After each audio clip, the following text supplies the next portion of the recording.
5 August 2024 এর পরেই এইসব ভিডিও দিয়েই মানুষ সারা বাংলাদেশে গুজব রটাইছে। ভিডিওটা দেখলে বুঝতে পারবেন। ধানমন্ডি 32 নম্বরের বাড়িটি ভেঙে ফেলার পর নির্মাণাধীন বেসমেন্টের দেখা মেলে। তখনই গুঞ্জন ছড়ায় এখানে আয়নাঘর আছে। এরপর সামাজিক যোগাযোগ মাধ্যমে একটি ভিডিও ছড়িয়ে পড়ে, যা ওই আয়নাঘরের দৃশ্য দাবি করে প্রচার করা হয়।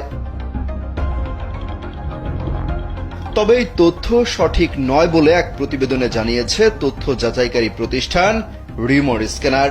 তাদের টিমের অনুসন্ধানে জানা যায় ভিডিওটি ধানমন্ডি 32 নম্বরের কথিত আয়নাঘরের নয়, বরং এটি ভিন্ন একটি দেশের খনির দৃশ্য।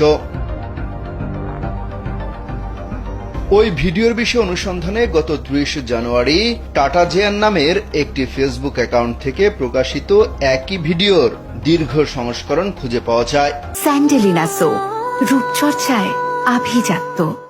অ্যাকাউন্ট পর্যবেক্ষণ করে জানা যায় এই ব্যবহারকারী হাইতিতে বসবাস করেন।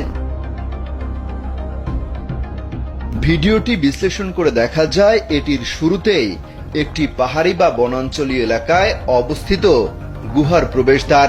তবে ধানমন্ডি 32 নম্বরের দাবিতে প্রচারিত পোস্টগুলোতে সেই অংশটি কেটে বাদ দেওয়া হয়েছে।